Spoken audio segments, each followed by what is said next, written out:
Kasi mga pangandoy na si kinabuhi, butang nato, mingon sila, gusto kong madato, gusto kong mahimong pinakalabaw sa unang-una sa kalibutan, gusto kong may kanan yung mga positive ang imong gusto, di ba?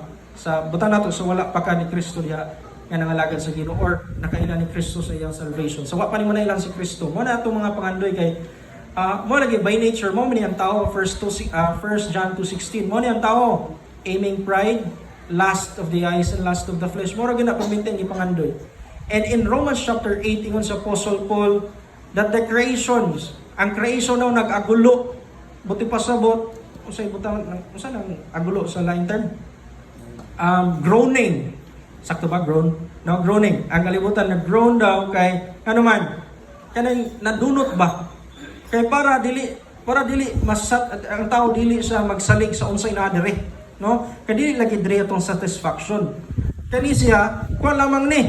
Kaning temporary ni siya nga naa nato diri. So ang ato yung satisfaction ang nagit sa tao sa kasing-kasing hawang gini siya kung dili na siya masudlan ni Kristo, no? So mo na nga di gyud masatisfy ang tao. Mo na nga ang purpose day nato karon samtang karon nasabtan na nato nga si Kristo nagpakamatay dito sa krus alang sa atong sala. Usa naman natong purpose karon? Ito, it is impossible to please God. So to, without faith. O ikaduha nga pagin siya, whatever you do, in words or in deeds, so na buhaton, do it for the glory of God.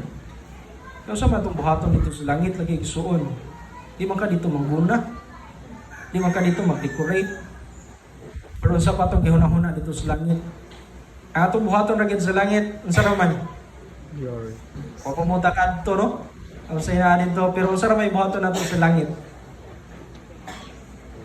Wala mo kabulong dito sa dito sa langit? Mura kinatong buhaton dito. Mudayag ra kita sa atong Ginoo, so walay katapusan. Napahingan, Pastor, pwede ba nga magsuroy-suroy sa tas planeta? Matuta dito sa Jupiter, matuta dito, no? Kaya paminaw dyan ako, Pastor, kini akong papa ni balik din. Kaya ko, Lord, gusto ko makita sa akong papa, na magilanggam ni batog diha sa akong kuwan, nagsayaw-sayaw, ako gitong papa. Isoon, kung tingali matubang na ka sa Ginoo, di na ka mulantos, pikas, wala kilid. You will be satisfied sa naglingkod diha sa trono sa Ginoo. Ingon pa ni John, kita nako ang mga nagsalina og puti. Ug nagkanta sila, Holy, Holy, Holy. What a day. Ingon si John na satisfied siya. Mga nag-anghel daw, mga nagputi, nagatubang sa trono, ingon sila, balaan, balaan, balaan. And what a day nga maabot na nga ito nang ma-experience. No? Yang mo dahil ka sa Ginoo. Practice your purpose. Matod ba rin, do not neglect your gift, which was given you through prophecy when the body of elders laid their hands on you. No? Para ni kang atemote nga gingon ni Apostle Paul. Kanya, namatay tag sa tagsa. Mo na nga, sa lesson pa namo sa NGYO, matuturo, imposible kay nga walay spark of grace. A gift nga gihatag sa Ginoo nato sa dihang yatang giluwas. Because the gift nga gihatag sa Ginoo is not to serve you. It's to serve the body of Christ.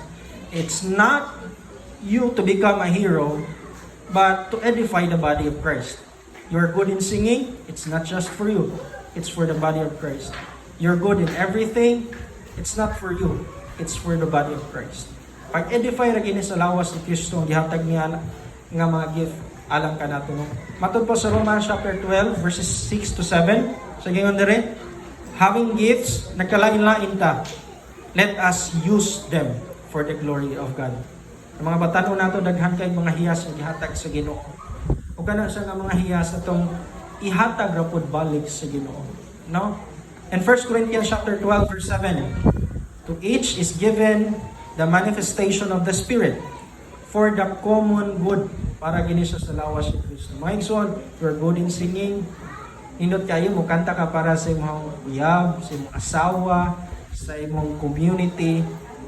Nindot kayo. Unsa lang ka kanindot sad ko imo nang ibuhaton pod alam sa Ginoo. No? Mo nang ingon sa Bible, unsa to sa 1 Corinthians 15:58, Your labor is not So in to, vain. kaya kung